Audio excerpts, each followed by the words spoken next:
14장 1절 이러함으로 우리가 이 직분을 받아 긍휼하심을 입은 대로 낙심하지 아니하고 이에 숨은 부끄러움의 일을 버리고 계율 가운데 행하지 아니하며 하나님의 말씀을 혼잡케 아니하고 오직 진리를 나타내므로 하나님 앞에서 각 사람의 양심에 대하여 스스로 청구하노라.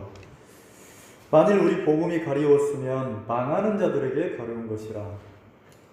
그 중에 이 세상 신이 믿지 아니하는 자들의 마음을 혼미케 하여 그리스도의 영광의 복음의 광채가 비치지 못하게 함이니 그리스도는 하나님의 형상이니라.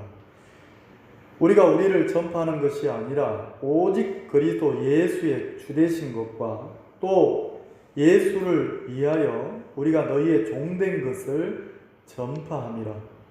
6절 어두운 데서 빛이 비치라 하시던 그 하나님께서 예수 그리스도의 얼굴에 있는 하나님의 영광을 아는 빛을 우리 마음에 비추셨느니라. 7절을 같이 읽겠습니다. 시작. 우리가 이 보배를 질그릇에 가졌으니 이는 능력의 심이 큰 것이 하나님께 있고 우리에게 있지 아니함을 알게 하려 합니다. 우리가 사방으로 우겨싸움을 당하여도 쌓이지 아니하며 답답한 일을 당하여도 낙심하지 아니하며 핍박을 받아도 버림받지 아니하며 거꾸러뜨림을 당하여도 망하지 아니하고 우리가 항상 예수 죽인 것을 몸에 짊어지는 예수의 생명도 우리 몸에 나타나게 하려 합니다. 10절까지 읽겠습니다.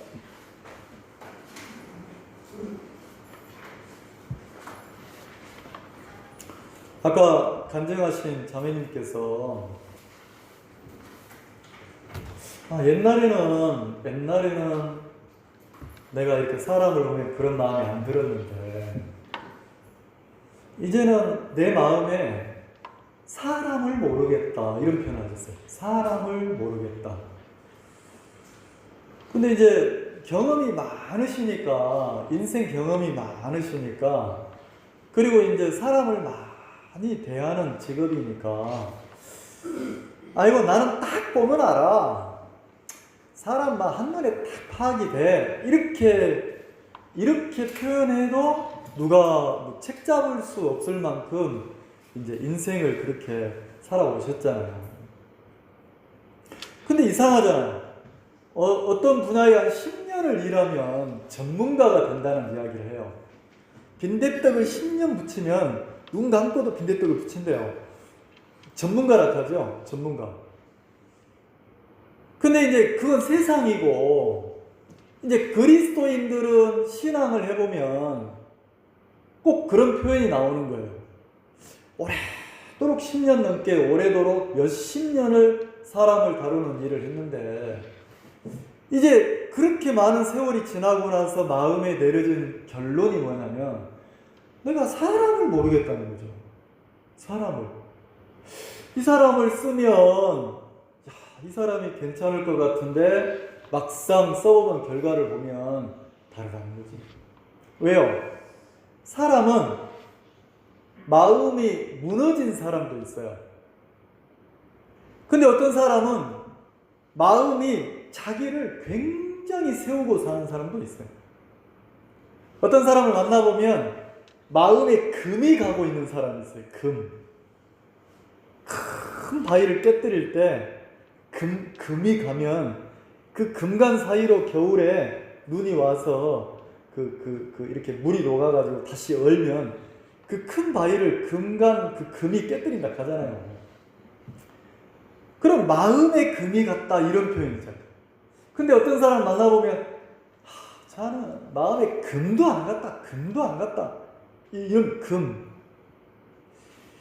그래 조금이라도 인생을 살면서 내 마음이 이렇게 깨뜨려진 사람이 있는가 하면 어떤 사람의 마음은 자기를 막 굳게 단단하게 계속 세워가고 있는 사람도 있다는 거죠.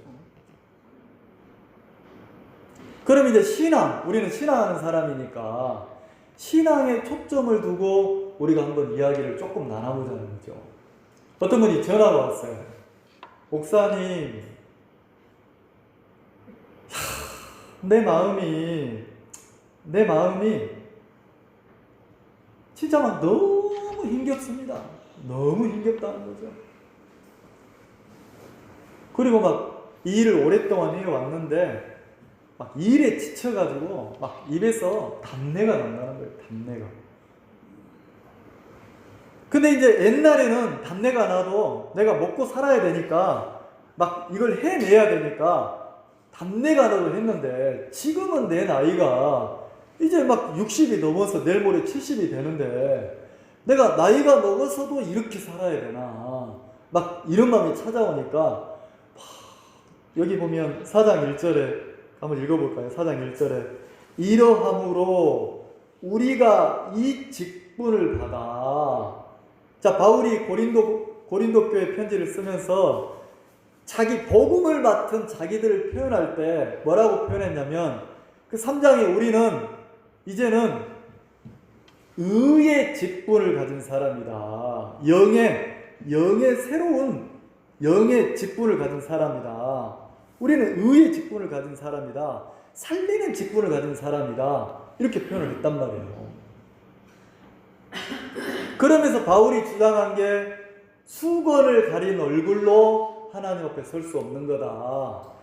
이 수건은 약속하신 자손 예수님이 이 땅에 오시면 수건이 착 벗겨진다는 거죠. 그리고 율법의 행위로 하나님 앞에 설 수 있는 사람은 없다.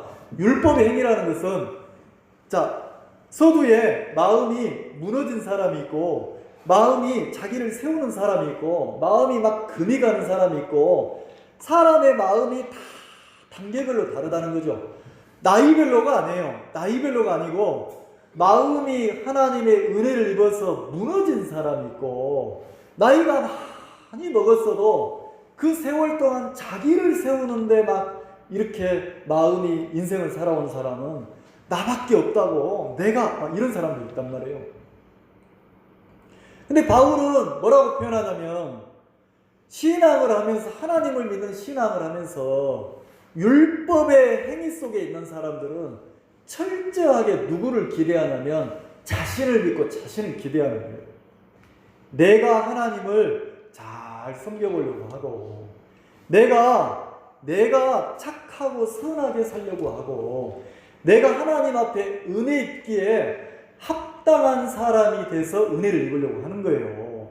다시 말해서 율법은 누구에게 요구하냐면 내 자신에게 요구를 한다는 거죠. 내가 살인, 간음, 시기, 질투, 내가 하나님의 율법과 계명을 다 지켜야 된다고 나에게 요구를 한다는 거죠. 근데 바울은 자기는 히브리인 중에 히브리인이고, 그냥 바리새인 중에 바리새인이고, 율법의 행위로는 흠이 없는 삶을 살았던 사람이란 말이에요. 그래서 처음에는 자기가 율법의 행위 아래 마치 수건이 씌워져 있다는 것은, 율법의 행위 속에서 신앙할 때는 누구를 잡아 죽이려고 했냐면 예수 믿는 사람들을, 그리스도인들을 잡아 죽이는 일을 했단 말이에요. 그럼 이 그리스도인들은 마음이 어디로 간 사람들이냐면, 내가 율법을 지킬 수 없는 사람이구나, 나는 예수님의 은혜가 아니면 안 되는 사람이구나, 내가 스스로 죄를 이길 수가 없구나, 한번 정확하게 율법 앞에 서서 내가 죄를 이길 수 없는 사람이다. 바울로 표현하면 나는 죄 아래 팔린 사람이다. 자, 이 마이크를 내가 돈 주고 사면 이제는 누구 소유가 됩니까? 내 소유가 되죠. 그래서 내가 이걸 샀으니까 내가 사서 내 뜻대로, 내 원대로, 내 마음대로 쓸 수 있잖아요. 그럼 사도 바울은 뭐라고 표현했냐면, 나는 육신에 속하여 죄 아래 팔렸도다 그랬어요. 자기가 어디에 속해 있을 때요? 자, 육신에 속했다는 말은 뭐예요? 내가 주인 됐을 때, 내가 나를 믿고 나를 신뢰하고 내가 율법을 지킬 수 있고 내가 하나님을 섬길 수 있고 나도 신앙하면 내가 신앙을 잘 할 수 있다. 육신에 속했을 때 그 생각을 한단 말이에요. 육신은 나를 가리킵니까? 근데 바울이 정확하게 깨달은 게 내가 나를 신뢰하고 있는 동안에 나는 육신에 속하여 죄 아래 팔렸다는 거죠. 죄 아래 팔렸다는 말은 죄가 나를 샀다는 거죠. 자, 죄와 내가 싸우면 내가 죄 아래 팔렸으니까 바울은 정확하게 그리스도를 만나고 나서 깨달았어요. 내가 죄 아래 팔린 사람이구나. 마치 마이크가 팔리면 마이크를 사간 사람의 뜻대로 마음대로 움직이는 것처럼, 자, 죄가 나를 샀으니까 죄가 끌어가는 대로 바울이 힘없이 끌려가는 자기를 봤단 말이에요. 이사야 선지자도 그렇게 말을 했어요. 바람 앞에 낙엽 같다는 거지. 바람 앞에 낙엽. 여러분, 바람 앞에 낙엽 봤습니까? 낙엽이 나는 이 자리가 좋아. 나는 여기 머물러 있을 거야. 나는 여기를 벗어나지 않을 거야. 나는 여기서 살 거야. 나뭇가지에서 떨어진 낙엽이 자기가 각오하고 막 의지를 품고 내가 여기 있겠다고 아무리 다짐을 해도 다짐한 건 좋아요. 근데 바람이 휙 불면 어떻게 됩니까? 낙엽이 바람의 힘을 이길 수 있습니까? 못 이기잖아요. 바람이 부는 대로 바람의 힘에 이끌려서 낙엽이 그 바람을 따라서 뒹구는 거예요. 바울이 그렇게 표현했다는 거죠. 바울은 그 세계를 몰랐어요. 율법의 행위로는 자기가 율법의 행위를 완벽하게 지킨 사람이다. 율법의 행위로 자기가 부끄럽지 않은 삶을 살았다는 거죠. 근데 그거 말고 그는 껍데기고, 내가 간음 안 하고 살인 안 하고 도둑질 안 하고 내가 계명을 지키고 내가 율례를 지키고 내가 하나님 앞에서 그 계명을 지킨다고 막 노력하고 애를 썼어요. 바리새인 중에 바리새인이고 율법의 의로는 흠이 없는 자라고 했어요. 자기가. 그러니까 계명으로 표면적으로 볼 때는 바울이 흠이 있어요, 없어요? 죄인으로 드러났습니까? 안 드러났습니까? 안 드러났어요. 근데 예수님을 만나고 나서, 자, 신앙은 껍데기를 꾸미는 겁니까? 내 마음에서 하나님의 마음을 만나서 내 마음이 무너지고 깨뜨려져서 내 마음의 주인이 바뀌는 게 신앙이라는 거예요. 예수님을 만나고 나서 바울의 마음이 금이 가기 시작한 거예요. 아, 내가 바람 앞에 낙엽 같은 사람이구나. 아, 내가 죄 아래 팔린 사람이구나. 자, 죄 아래 팔렸으니까 껍데기는 율법에 흠이 없는데, 율법으로 흠이 없는데 마음은 죄를 이길 수 있어요, 없어요? 막 끌려가는 자기를 봤다는 거죠. 근데 율법으로 포장을 한 거죠. 그러면서 바울이 변화가 왔단 말이에요. 마음에 금이 가기 시작했어요. 아, 내가 계명을 지키고 규례를 지키고 내가 율법의 행위로 의롭게 될 수가 없구나. 내가 죄인에서 의인 되는 것은, 내 죄가 씻어지고 하나님의 자녀가 되는 것은 예수님의 보혈의 피로만 내가 의롭게 되는구나. 근데 이 바울의 간증을 들어보면 바울의 간증이 아닌 거예요. 나도 구원받은 사람이라면 내 자신을 돌아보면 내가 어릴 때부터 뭘 추구했냐면 착한 사람이 되려고 했어요. 내가 착하고 선한 사람이 되려고 했단 말이에요. 왜? 그렇게 배웠어요. 그리고 내 마음도 그걸 원했어요. 늘 주변에서 뭐라 합니까? 사람답게 살아라. 진짜 내가 착하고 선한 사람이 되려고 했단 말이에요. 근데 시간이 지나고 세월이 지나고 막 이렇게 살아보니까 점수를 내 자신에게 매겨보면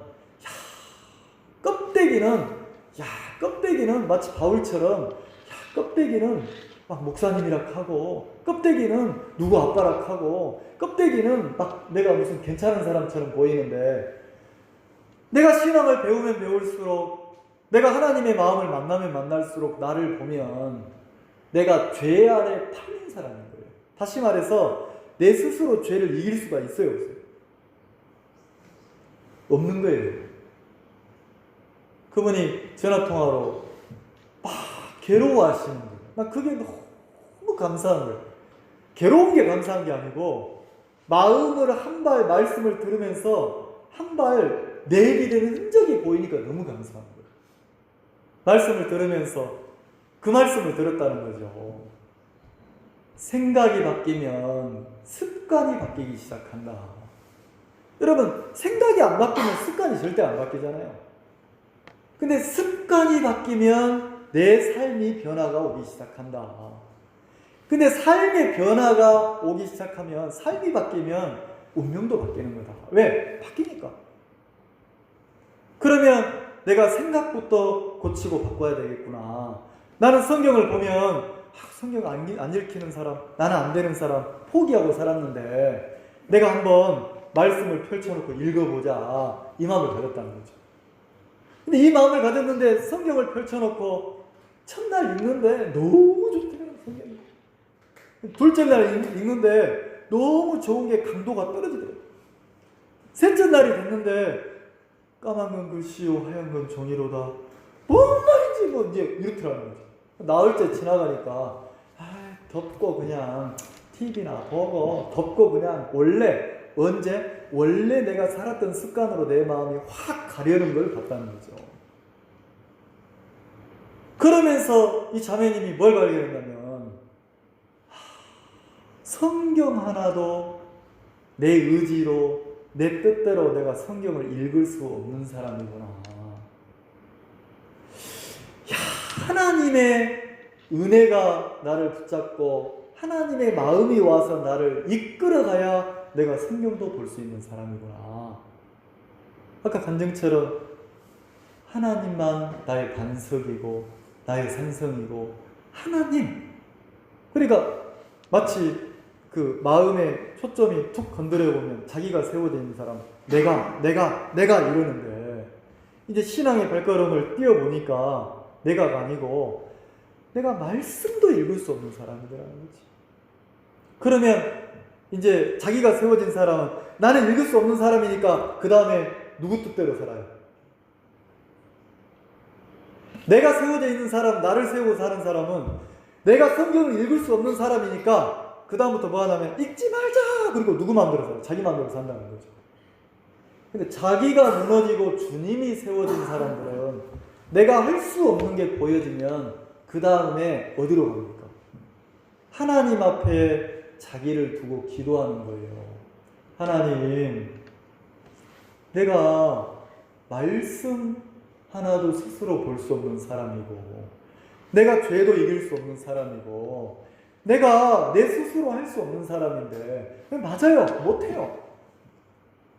하나님이 나를 긍휼히 여겨주세요.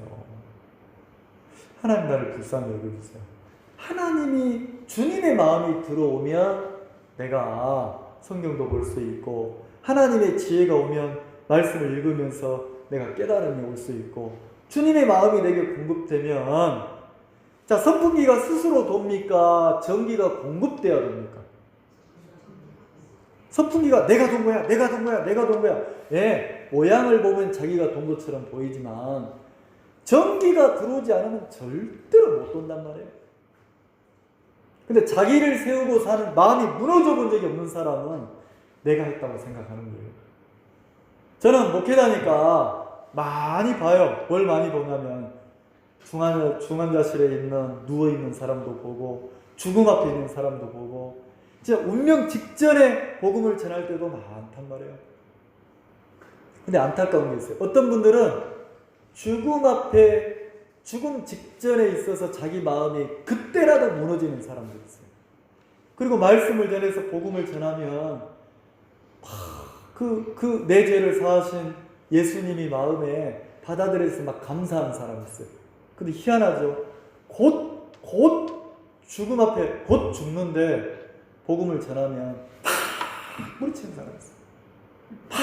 팍 짜증내는 사람이 있어요. 그리고 막 어떤 사람은 막 주먹으로 막 이런 사람도 있고 이래요. 왜요? 형편은 죽음 앞에 있는데 마음이 한 번도 무너져 본 적이 없어요. 그 죽음 앞에서도 자기 마음으로 죽음을 대하는 거예요. 막 짜증내고 분하고 이런다는 거죠. 근데 죽음 앞에 직면해 있을 때 마음이 강했던 사람도 금이 가기 시작하고 무너지기 시작하고 깨뜨려지기 시작하는 사람들이 있어요. 근데 복음을 받아들이는 거예요. 그러면 이 고린도후서 4장을 보면 바울이 뭐라고 합니까? 1절에 이러함으로 우리가 이 직분을 받아 긍휼하심을 입은 대로 낙심하지 아니하고 있어요. 3장에는 우리가 의의 직분을 받은 사람이다. 이 의의 직분이라는 것은 생명의 직분이에요.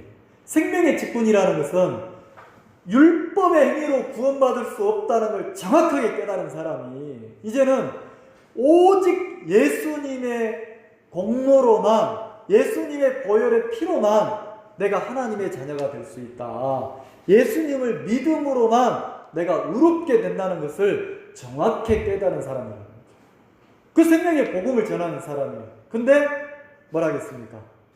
그 직분을 가진 사람 마음에 가장 큰 적이 뭐냐면 낙심이라는 거예요. 낙심.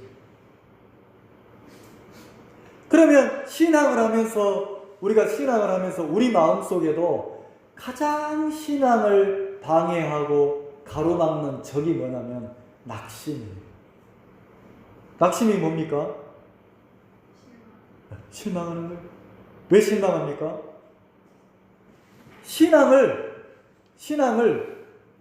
신앙의 조건을 하나님의 능력이 아니고 내가 신앙을 하려고 하면 낙심이 찾아온다는 거죠. 그것을 4장에서는 이야기를 했어요. 그래서 6절 어두운 데서 빛이라 하시던 그 하나님께서 창세기에 어둠만 있던 세상에 하나님이 뭐라고 그랬습니까? 하나님이 가라사대 빛이 있으라 하심에 빛이 있었고. 근데 거기는 부연 설명이 없어요. 흑암 속에 있는 빛 한 점이 없는 흑암 속에 있는 그 땅에 하나님 뭐라고 하시던 빛이 있으라 하심에 빛이 있었고 그 빛이 하나님 보시기에 좋았더라. 이렇게 되어 있어요. 하나님 보시기에 뭐가 좋았다고요? 빛이 좋았다. 왜요? 이상하죠? 빛은 능력이 있어요. 힘이 있어요. 무슨 어둠을 몰아내라, 어둠을 밀어내라 애쓰지 않아도 빛이 딱 들어오는 순간 흑암이 쫙 밀려납니까? 어두운 방 안에 퇴근해서 어두운 방 안에 스위치를 탁 켜는 순간 어떻게 됩니까? 샥도 아니야. 켜는 순간 없어. 근데 희한하죠? 전기를 탁 불을 끄는 순간 또 뭐가 찾아와? 어둠이 찾아와. 반대로 스위치를 또 켜면 그 순간 빛이 어둠을 한순간에 몰아내는 거예요. 만약에 우리가 몰아낸다면 바가지로 퍼내려면 끝도 없을 건데 빛은 능력이 있는 거예요. 흑암 속에 있던 세상에 빛이 있으라 하시니까 빛이 어둠을 한순간에 짠 하고 사라지게 놨단 말이에요. 그 빛을 창조할 때 이 세상을 창조하실 때 첫째 날 빛이 있으라 빛이 있었던 그 빛을 바울은 창세기를 끌어당겨서 예수님으로 소개를 하는 거예요.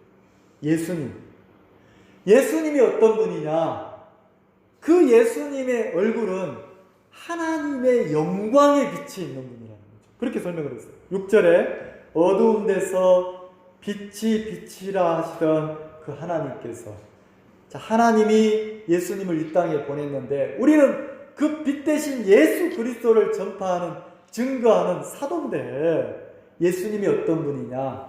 하나님께서 예수 그리스도의 얼굴에 있는 하나님의 영광을 아는 빛을 예수님의 얼굴에 하나님의 영광의 광채가 빛나고 있대요.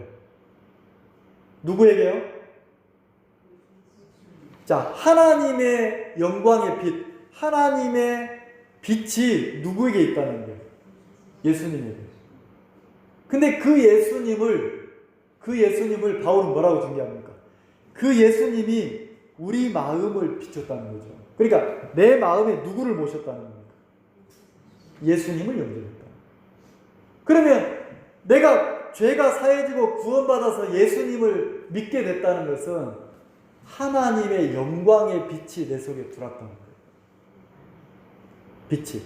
그러면 그때부터는 바울은 그 다음부터 뭘 설명하냐면 네가 애쓰지 말라는 거죠. 네가 용쓰지 말라는 거죠. 나도 그렇게 살아왔다는 거죠. 수건이 얼굴에 덮여서 율법 아래 있을 때는 내가 하나님을 섬기려고 했었고 내가 주를 위해서 살려고 했었고 내가 막 했다는 거죠. 근데 바울은 뭘 설명하냐면 네가 주님을 구주로 모셨다면 주님이 이제 네 마음속에 계신 거다. 그럼 이때부터는 누가 일하냐? 주님이 일을 하시는데 주님이 어떻게 일하냐? 이걸 설명을 해줬다는 거죠. 자, 7절 그러면 읽어봅시다. 우리 마음에 하나님의 빛이 비춰졌어요. 예수님을 영접했다는 거죠. 그럼 빛이 어둠을 몰아내듯이 자 7절에 우리가 이 보배를 질그릇에 가졌습니다. 자, 이 보배 그랬으니까 누굽니까? 예수님이에요. 다시 말해서 하나님의 권능, 하나님의 영광의 빛 그걸 가지고 계신 주님이 내 속에 계신다는 거죠. 그러면 이 보배를 어디에 가졌어요? 질그릇에 가졌어요. 자, 그러면 질그릇은 누굽니까? 바울이라는 거죠. 질그릇은 구원받은 우리라는 거예요. 근데 이 질그릇 속에 보배가 담겼다는 거예요. 보배. 자, 여기까지 이해 가시죠? 내가 구원을 받았다면 구원받으면 내가 바뀌고 변화되는 게 아니고 나는 여전히 질그릇이라는 거죠. 근데 이 질그릇 속에 다만 속이 바뀐 거예요. 속이. 누가 들어왔습니까? 능력의 주님이, 빛 대신 주님이, 하나님의 권능을 가지신 예수님이 내 속에 계신다는 거예요. 자, 그러면 바울은 뭘 얘기하냐면 질그릇에 가졌으니 그 다음에 이는 그랬어요. 이는. 자, 그러면 같이 읽읍시다. 시작. 능력의 힘이 큰 것이 하나님께 있고 우리에게 있지 아니함을. 자, 바울이 알게 하려 함이라고 했어요. 알게 하려. 그러면 신앙은 어디서부터 시작되냐면 내 마음에 정확하게 깨달음이 오면 신앙이 시작된다는 거죠. 안다는 건 깨닫는 거예요. 뭘 깨닫는 겁니까? 능력이 내게 있지 아니하고 누구에게 있다고요? 하나님께 있다. 내 속에 보배 되시는 주님께 있다. 자, 이 말은 내 인생의 주인이 내가 아니고 이제 주인 바뀌었다. 누구다? 하나님이다. 근데 우리는 마음이 바뀌어본 적이 없단 말이에요. 내가 믿음은 생활하고 신앙은 하려고는 하지만 내가 인생을 구원받기 전에 내가 주인 돼서 내 마음으로 인생을 살았잖아요. 그리고 이제 구원받고 나서 신앙을 한다고 하면서 교회 안에 들어왔는데 옛날에 살았던 그대로 내 마음으로 신앙을 시작하는 거예요. 그래서 옛날에 인생도 내 삶도 내가 잘 살아보려고 했잖아요. 자, 내 인생을 망한 인생이 되고 싶었어요? 성공한 인생이 되고 싶었어요? 어릴 때 꿈 그러면 남자애들은 대통령. 우리 때는 대통령. 요즘이 아니라 안 그렇지만. 자, 내 마음은 내 인생을 성공한 사람이 되고 싶어요. 근데 내 마음대로 인생이 됩니까? 안 되잖아요. 근데 문제는 인생의 주인이 내가 주인으로 살았다는 거죠. 근데 바울은 뭘 설명하냐면 이제 구원을 받았다는 주인이 바뀌었다는 거예요. 그러면 자, 질그릇은 나예요. 질그릇, 흙, 토기. 영어 성경에는 dust, 먼지라고 했단 말이에요. 그러면 먼지가 무슨 능력이 있습니까? 흙이 능력이 있습니까? 없다는 거죠. 나는 질그릇이고 능력은 주님께 있어요. 근데 이 능력의 빛, 자, 능력을 빛으로 표현을 했어요. 빛은 어둠을 쫙 몰아내는 한순간에 사라지게 하는 빛은 능력이 있어요, 없어요? 있죠?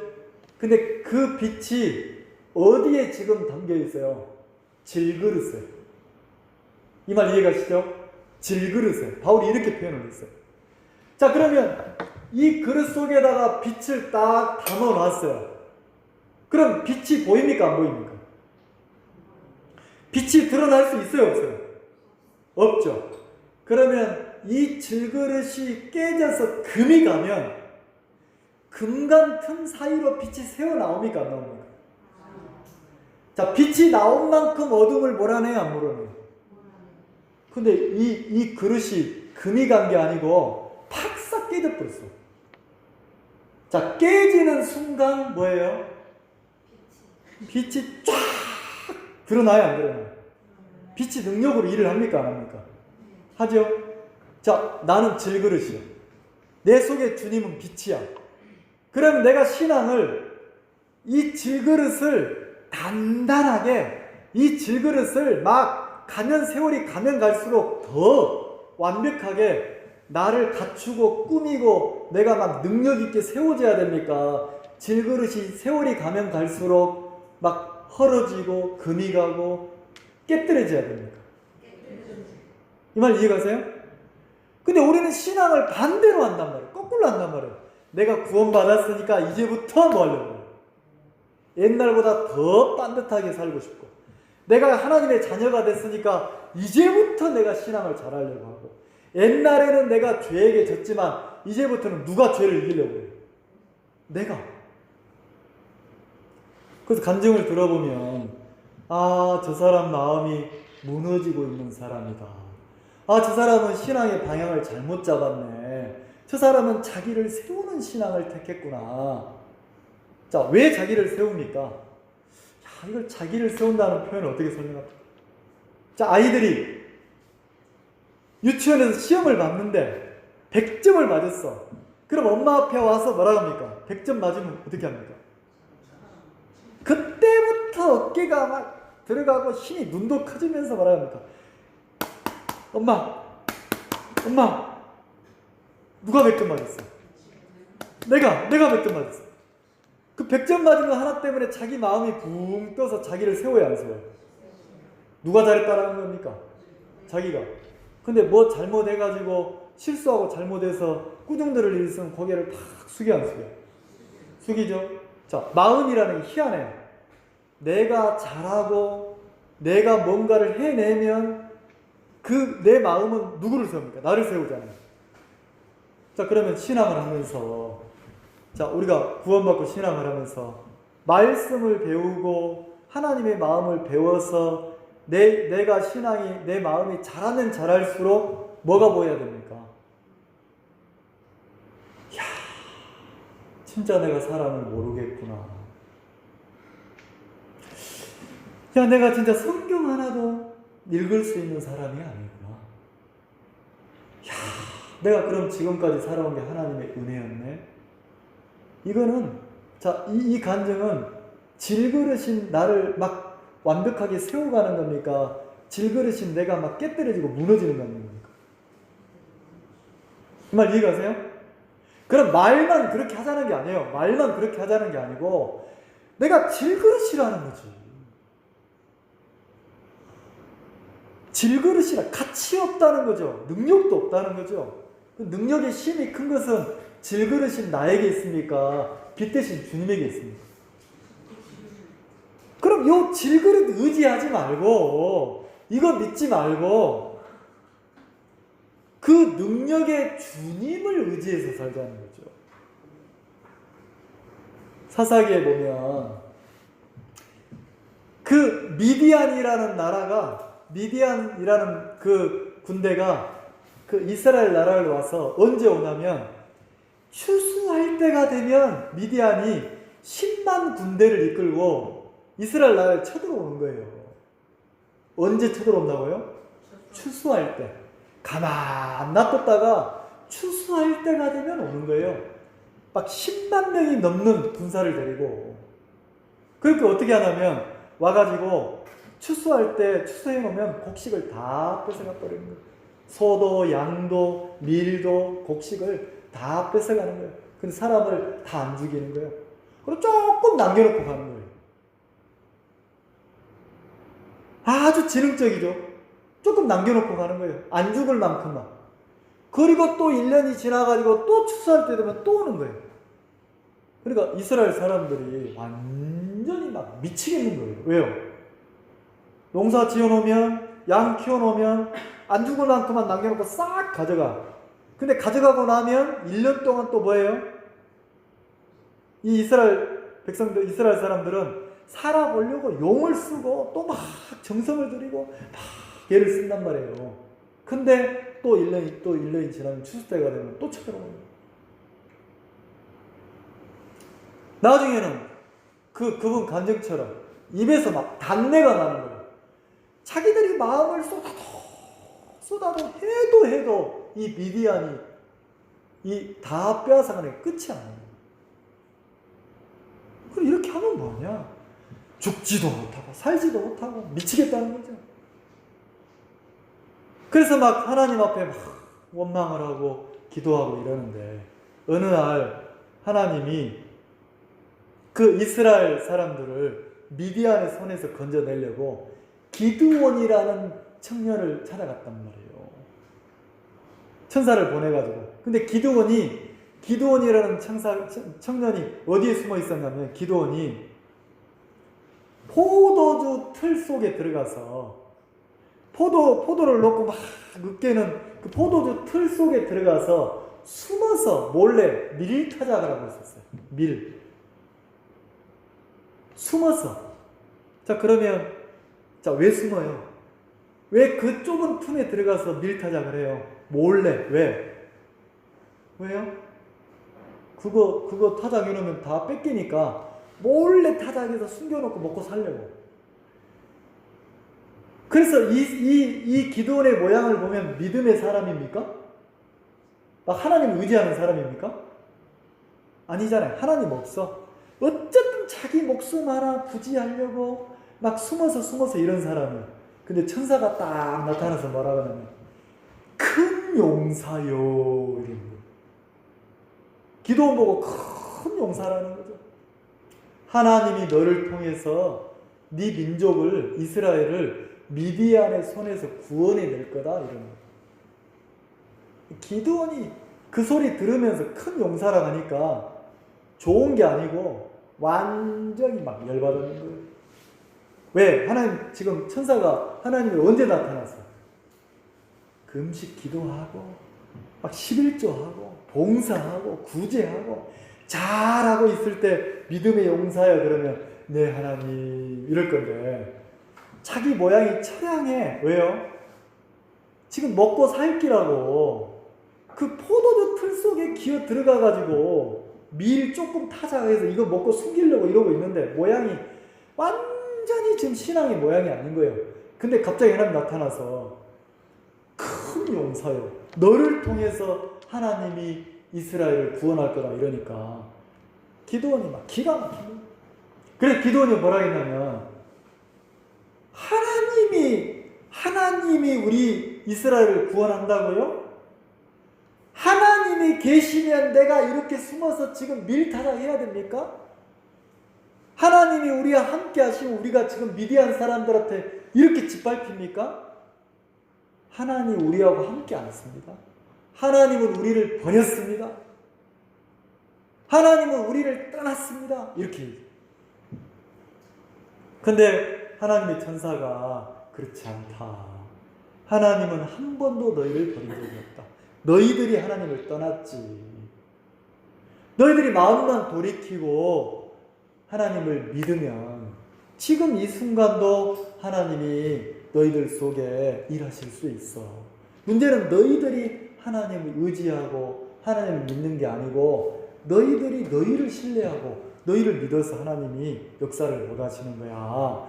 기드온 네가 지금이라도 하나님을 믿으면 하나님이 너를 통해서 일할 수 있어. 이렇게 얘기하시는 거예요. 근데 기도원이 뭐라 했냐면, 그래요? 진짜 하나님이 살아계셔서 우리와 함께하고 도우실 수 있다고요? 그럼 내가 실험 한번 해볼게요. 양털 솜 한 주먹을 갖고 왔어요. 양털 솜 한 움큼을 가지고 와가지고 딱 마당에 놓고, 자, 하나님이 진짜 우리와 함께 하시고 우리 민족을 사랑하시고 지금도 하나님이 우리를 통해 역사하실 수 있다면, 하나님 우리를 떠나지 않았다면, 이 양털에만 이슬이 안 맺히고 양털 말고 그 사방에 이슬이 내려서 다 적시게 해달라는 거죠. 그리고 양털은 뽀송뽀송하게 그냥 있게 해달라는 거예요. 그러니까 머리 좋죠, 기도원? 아, 지혜롭다. 그렇게 해달라는 거예요. 근데 진짜 하나님이 그 다음날 일어나 보니까 양털에만, 순서가 바뀌었는지 모르겠지만 어떤 양털에만 물이 없고 한 방울도 뽀송뽀송하고 그 주변은 전부 이슬이 내리는 거예요. 근데 그러면 하나님 일하신 거야, 안 하신 거야? 그럼 하나님이 지금 기도원과 함께 하는 거야, 안 하는 거야? 지금 기도원이 하나님만 의뢰하면 하나님이 능력으로 일합니까? 합니까? 안 합니까? 하죠?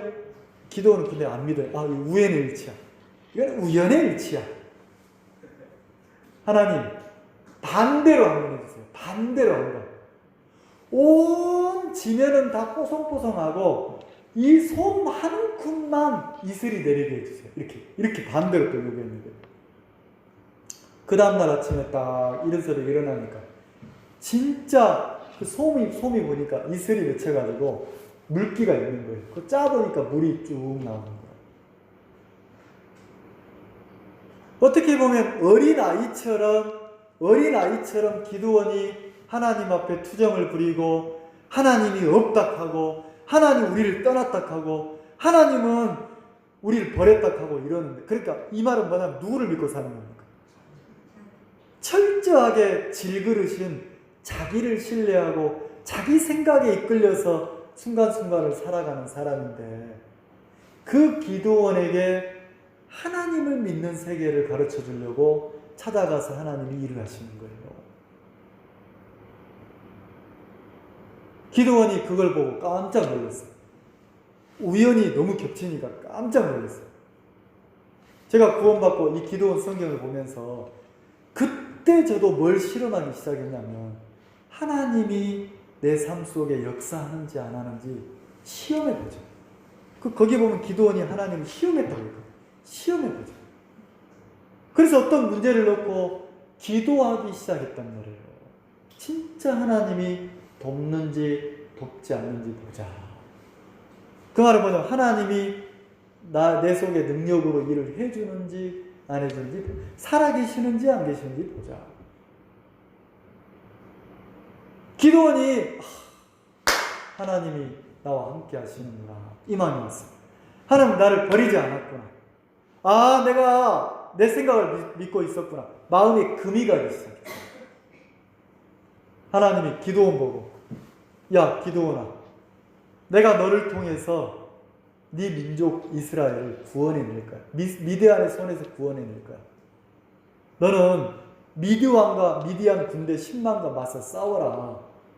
그래가지고 하나님이 군대를 모아줬는데, 기드온과 함께 여호와를 위해서 싸울 사람은 모여라 그러니까 이스라엘 사람 중에 전쟁하라고 모인 사람이 32,000명이 모였어요. 32,000명이 모였단 말이에요. 근데 미디안은 몇 명이에요? 10만 대군이에요. 거기 보면 뭐라고 했냐면 바다의 모래 같고 하늘의 별처럼 수다한 미디안 군대들이 쳐들어온다고 했어요. 근데 그 미디안 군대와 싸우려고 모였는데 32,000명이 모였어요. 갑자기 하나님이 기도원에게 뭐라고 했냐면 너무 많다는 거죠. 너무 많다. 미디안과 전쟁하는데 너무 많다, 군대가. 그래서 두렵거나 무섭거나 이런 사람들은 돌려보내라, 집으로. 전쟁하기 두렵거나 무서운 사람. 자, 두렵거나 무서운데 왔어. 왜 왔겠어요? 분위기에 의해서 어쩔 수 없이 안 가면 안 되니까 그래서 온 사람들을 돌려보내라고 했어요. 돌려보내니까 22,000명이 돌아갔어요. 자, 32,000명에서 22,000명이 돌아가서 몇 명 남았습니까? 8,000명? 네, 10,000명이 남았어요. 10,000명이. 10,000명이 남았는데 하나님도 기도모 뭐라고 하냐면 10만 미디안 군대와 싸우기에는 아직도 많다. 너무 많다는 거죠. 그래가지고 구별을 하자는 거예요. 구별을 하자. 자, 강가에서 물을 먹는데 물을 그냥 얼굴을 물속에 쳐박아가지고 벌컥벌컥 마시는 사람은 다 집으로 돌려보내라는 거죠. 손으로 이렇게 떠가지고 개처럼 핥아먹는 사람들만 남겨놓는다는 거죠. 근데 기가 막히죠. 벌컥벌컥 먹은 사람이 몇 명이냐면 10,000명 중에 9,700명인 거예요. 개처럼 불안해가지고 미대는 오는 거 안 오는 거 불안해 떨면서 여러분 이렇게 핥아먹는 건요. 자, 벌컥벌컥 먹는 사람은 미디안 군대가 왔는지 살피지도 않아. 갈증 나니까 막 먹어. 담대하죠. 근데 개처럼 핥아먹는 거 어떻게 해요? 개가 물 먹는 거 봤습니까? 눈치 살살 보면 혀로. 개는 그렇게 먹을 수 있어. 사람은 손으로 물 떠가지고 그렇게 핥아먹으면 갈증이 해소가 돼요, 안 돼요? 안 돼요. 벌컥벌컥 먹어야 해소가 되지. 근데 뭐가 불안했는지 핥아먹는 거예요. 그 사람이 300명이에요. 300명만 남겨놓고 다 돌려보내라는 거지. 그럼 이 300명은 뽑혔는데 왜 뽑혔어요? 불안하고 믿음 없고 이런 사람, 냉정하게 말하면 이런 사람이 뽑혔는 거예요. 자, 오늘 성경 본문으로 말하면 질그릇 같은 사람이 뽑혔다는 거죠. 질그릇, 금그릇, 은그릇, 무슨 막 이런 그릇이 아니고 질그릇. 조금만 충격 주면 깨지. 이런 그릇. 불안해가지고 물을 떠가지고 눈치 보면서 혀로 막 개처럼 핥아먹는 300명이 뽑혔어요. 야, 그때서 하나님이 이제 됐다. 딱 좋네. 전쟁하기 딱 알맞네. 10만 군대와 싸우기에 딱 알맞네. 기도원아, 이제 전쟁하자. 만약에 그 전에 전쟁하면 너희들이 승리하고 나면 내가 싸워서 이겼다. 우리가 싸워서 이겼다. 저 미디안을 우리가 이긴 거다. 이럴 거라는 거죠.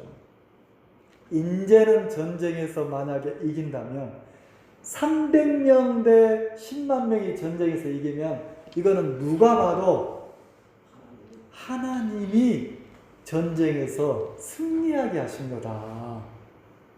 부인할 수 없다는 거죠. 왜? 이 300명도 어떤 사람입니까? 질그릇 같은 사람입니까? 능력이 없는 사람들입니까? 그러면 하나님은 뭐 하고 싶은 거예요? 질그릇 같은 너희를 통해서 내가 일하고 싶다는 거죠. 너희 속에 내가 역사하고 싶다는 거죠. 왜? 능력의 힘이 큰 것이 내게 있습니까? 하나님께 있습니까? 그걸 가르쳐 주고 싶은 거예요. 그래서 어떻게 합니까? 기가 막히죠? 전쟁할 때 이 300명에게 한 손에는 항아리를 들으라고 했어요. 한 손에는 나팔을 들으라고 했어요. 전쟁할 때 항아리하고 나팔을 들으라는 거예요. 전쟁할 때 뭘 들여야 됩니까? 칼을 들고 창을 들고 방패를 들고 이래야 됩니다. 한 손에는 항아리를 들고 한 손에는 나팔을 들으라는 거죠. 300명. 그 100명씩 나눠가지고 10만 군대를 둘러싸가지고 세 패로 나눠서 300명이 100명씩 이렇게 둘러싼 거예요. 근데 10만 군대를 둘러쌀 때 300명으로 둘러싸면 싸집니까 그게? 안 싸지. 이건 말도 안 돼요. 근데 그렇게 싸라는 거예요. 근데 신호를 주면 항아리 속에다가 불을 넣어서 횃불을 넣어가지고 신호를 주면 항아리를 깨뜨릴 때 어떻게 하나님을 위하여 자, 기드온을 위하여, 여호와를 위하여, 그러면 항아리를 팍 깨뜨리라는 거죠. 항아리가 깨지는 순간 그 안에 숨겨져 있던 불빛이 쫙, 이제 항아리가 깨지면 어둠을 뚫고 나옵니까? 안 나옵니까? 나온다는 거죠. 항아리를 깨뜨리고 그 순간 나팔을 불면서 여호와를 위하여 외치라는 거죠. 아마 그렇게 하라면, 여러분 중에 그렇게 하라면 할 사람 있어요? 나는 믿음이 없어 못하겠다. 죽으러 가는 거지 그게. 근데 하나님이 그렇게 시킨 거예요. 기드온은 그걸 하더라는 거죠. 그래가지고 여호와를 위하여, 기드온을 위하여 하고, 처음에 제가 기드온을 위하여, 왜 기드온을 넣었을까? 여호와를 위하여 탁 깨뜨리면 멋진데 그게 기드온을 위하여 넣었어요. 그러니까 하나님과 기드온을 어떻게 보면 동격처럼 넣어줬어. 그 성경에 보면. 나중에 내 마음이 그 마음이 들더라고요. 아, 하나님은 그 기드온이 이제 자기를 믿지 않고 자기 마음에 금이 가고 깨뜨려지면서 기드온이 이제 누구를 믿기 시작합니까? 네. 여호와만 의뢰하기 시작하는 거예요. 그 횃불을 들고 나팔을 들고 10만 대군 앞에 300명 데리고 가서 일한 그대로 하나님이 시키는 대로 한다는 것은요, 이거는 기드온이 아니고 누구예요? 하나님의 말씀이 기드온 안에 믿음으로 들어가서, 자, 누가 지금 전쟁에 나가겠습니까? 네, 여호와의 말씀. 껍데기는 기드온인데 그 속에는 누가 들었어요? 네, 여호와 하나님의 능력, 말씀이 기드온을 끌어다가 거기에 놓은 거예요. 그러니까 하나님이 여호와를 위하여, 그 다음에 기드온을 위하여 외쳤어요. 그 믿음을 가진, 그 자기를 신뢰하지 않고 하나님이 역사하고 분명히 일한다는 그 마음 하나를, 그 약속을 믿는 그 기드온을 외치게 만들더라고요. 기드온을 위하여, 여호와를 위하여. 그래서 항아리를 탁 깨뜨리니까 불빛이 나오고 나팔을 탁 부니까 그 순간에 하나님이 일을 하셔가지고 어떻게 했냐면, 그 10만 대군 미디안 군대들이 자기들끼리 서로 이제 놀래가지고 자기들끼리 칼로 찌르고 창으로 찌르고 전쟁에서 그 10만 대군이 자기들끼리 스스로 싸워서 자멸하도록 만든 거예요. 그렇게 전쟁에 승리하고 났어요. 누가 싸운 겁니까? 그럼 기드온에게 하나님 뭘 가르치는 겁니까? 너 질그릇이야. 그 항아리가 깨지면 빛이 쫙 나오는 것처럼 너 질그릇이야. 네 생각은 믿어야 되는 게 아니고 네 생각 깨뜨려져야 되는 거야. 너를 믿는 네 마음, 그거 깨뜨려져야 되는 거야. 금가야 되는 거야. 너는 질그릇이야. 질그릇 속에 능력 되시는 주님이 있어. 자, 언제 빛납니까? 질그릇이 막 자기를 세워지고 자기를 갖추고 자기를 단단해지고, 질그릇이 나를 신뢰하면 신뢰할수록 빛은 가려져 안 가려져? 가려지죠. 근데 질그릇이 깨뜨려지면 깨뜨려질수록 어떻게 됩니까? 빛이 능력으로 새어나와서 어둠을 몰아냅니까? 그럼 바울이 왜 고린도후서 4장에 왜 그 얘기를 하냔 말이에요. 3장에는 우리는 생명을 살리는 그리스도의 복음을 전하는 사람이다. 그 시대 당시에는 이건 있을 수가 없어요. 율법의 행위로 의롭게 돼야 된다고 수천 년 동안 그렇게 믿었던 유대인들에게, 아니야, 율법의 행위로 의롭게 될 사람은 한 사람도 없어. 오직 의롭게 되는 길이 하나 있는데 예수님을 믿음으로 의롭게 되는 거야. 예수님으로만 의롭게 되는 거야. 자, 이 복음을 증거했을 때 시대 자체가, 이거는 완전히 마치 기드온하고 미디안 싸움처럼 영적 싸움이었단 말이에요. 그래서 많은 사람들이 예수님 우리 죄를 사했다고 믿으면서도 실제 마음이, 그들의 마음이 어디로 갔냐면, 이제 예수님을 믿었으니까 우리가 율법을 지켜야 돼, 이렇게 흘러간 사람들이 너무 많다는 거예요. 타협하는 거죠. 바울은 분명히 말했어요. 우리는 그 예수 그리스도를 증거하는 직분을 가진, 생명의 의의 직분을 가진 사람이다.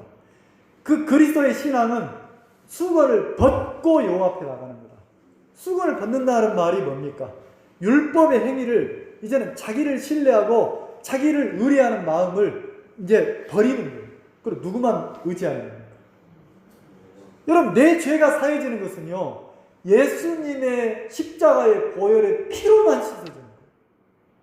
내가 죄인에서 의인되는 것은 완벽하게 예수님의 공로로만 의인되는 거예요. 맞지요? 신앙은 내가 이제 구원받았으니까 내가 뭘 잘해야 신앙이 되는 겁니까? 절대 그렇지 않습니다. 나는 그분이 전화해서 괴로워하는데 내 마음 너무 고맙더라고요. 그냥 흘려버릴 수 있잖아요. 흘려버릴 수 있는데 내가 생각 한번 바꿔보자. 내가 생각과 한번 싸워보자. 그리고 성경을 펼쳤다는 거죠. 성경을 펼쳤는데 말씀이 잘 읽어지더라. 막 깨달아지더라. 난 겁나는 거예요. 막 그랬으면 그 다음부터는 막 전부 다 찔러 죽일 거 아닙니까? 너 말씀 안 읽어져? 이 등신봐. 왜 안 읽어져? 왜? 말씀 읽어야지. 그래서 교회 안에 율법의 행위가 막 난무할 거 아닙니까? 근데 이 자매님이 말씀을 읽었는데 안 읽어지더라고요. 그리고 자기에게 막 단내가 나고 힘든 것도 안 벗어나지더라고요. 그런 자기를 봤어요. 이게 너무 감사한 거예요. 질그릇이라는 거죠. 그러면 더 이상 질그릇인 자기를 믿고 의뢰해야 되는 게 아니고 누구 앞에 이제 의뢰해야 됩니까? 하나님.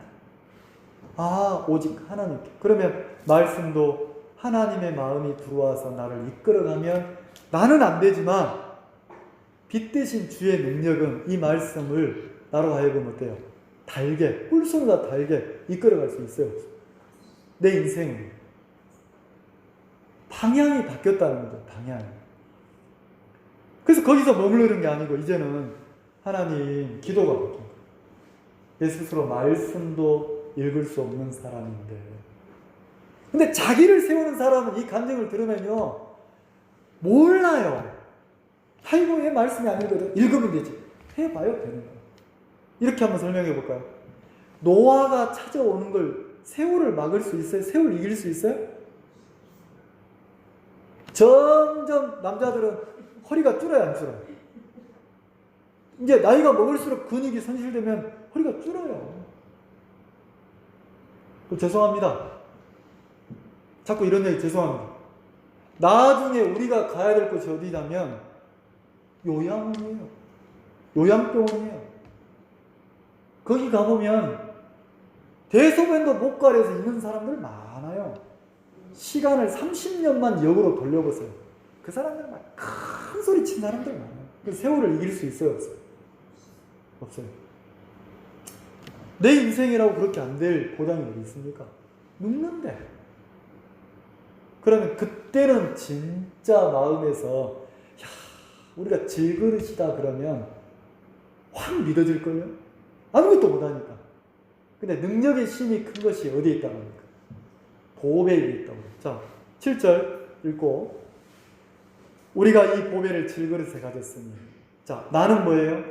질그릇. 바울은 그걸 가졌어요. 사도 바울이 자기를 보니까, 예수님을 만나보니까 율법의 의로는 흠이 없는 자다. 아니다. 나 질그릇이다. 능력의 힘이 큰 것이 내게 있지 않고, 우리에게 있지 않고, 누구에게 있어요? 내게 있지 않고 하나님께 있다는 것을 깨닫게 하고 싶은 거죠. 하나님.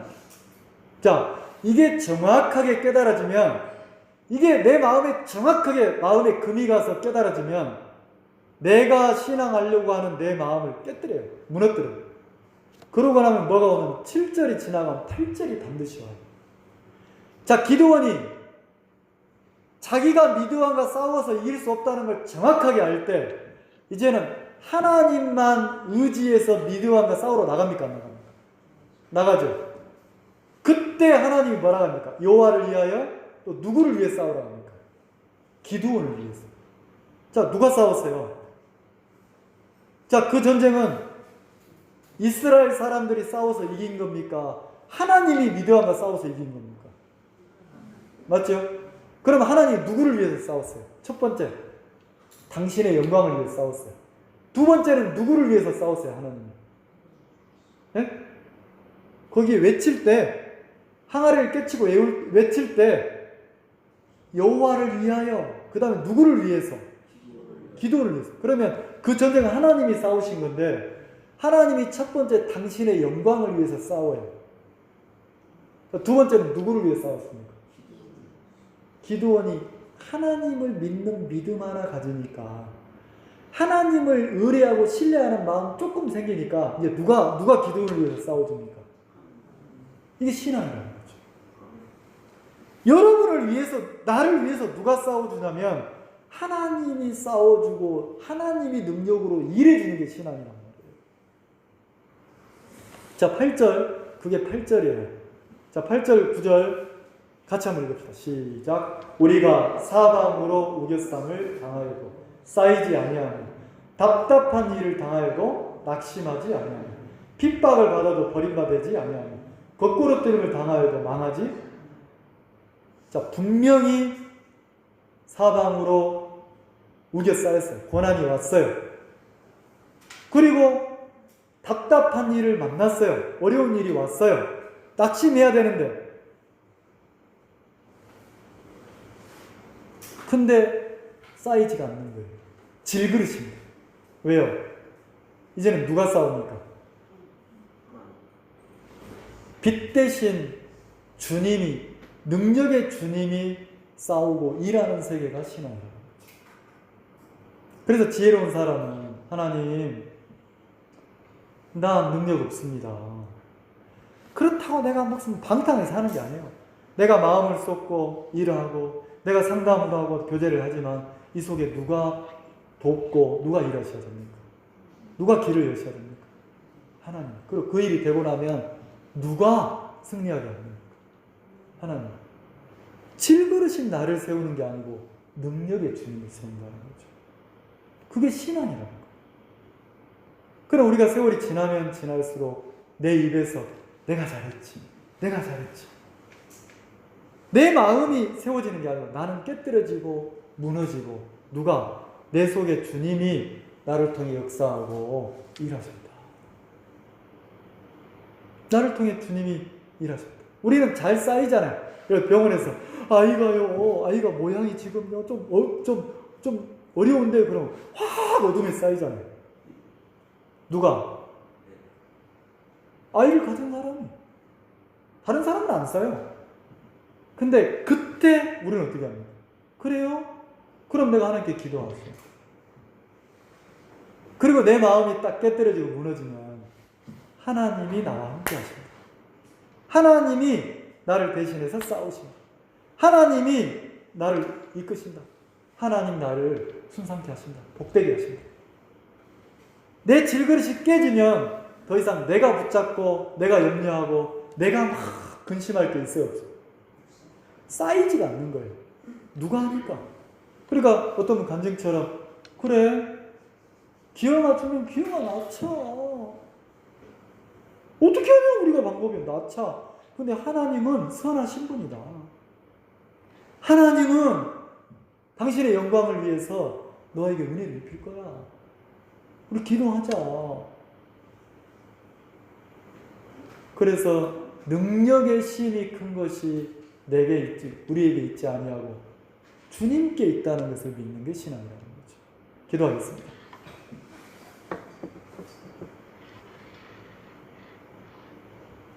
하나님 아버지, 기드온이 참 믿음 없는 사람으로, 그 하나님을 믿는 아브라함의 후손이지만 그가 능력의 하나님을 잃어버리고 마치 하나님이 자기를 버린 것처럼, 하나님이 자기를 떠난 것처럼 자기가 자기 목숨을 위해서 염려하고 걱정하고 숨어서 그 포도주 틀 속에서 참 그렇게 비참하게 인생을 살았지만, 그런 기드온을 찾아가서 하나님이 큰 용사라고 말씀하시고, 그 기드온이 그 자기 생각이 깨뜨려지고 무너졌을 때 하나님의 약속을 믿고 하나님의 능력을 믿는 믿음을 가졌을 때 하나님의 기드온을 위해서 이렇게 싸워줬던 것처럼 오늘날도 동일하게 하나님이 지금도 우리 속에 계셔서 우리를 통해서 하나님이 싸우고 싶어 하십니다.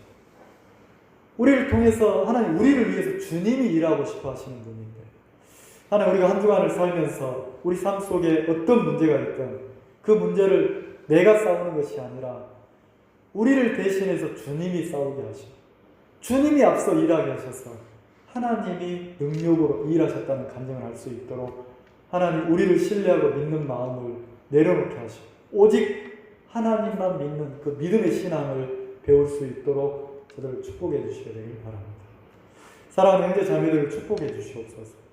또 유튜브로 말씀을 듣는 형제 자매들 속에도 하나님만 의뢰하게 하시고 또 함께하지 못한 사랑하는 형제 자매들 주님이 기억하셔서 하나님만 의뢰해서 하나님으로 인해서 기뻐하고 또 행복해하는 그런 한 주간을 보낼 수 있도록 은혜 입혀 주셔야 되길 바랍니다. 예수님의 이름으로 기도를 드렸습니다. 아멘.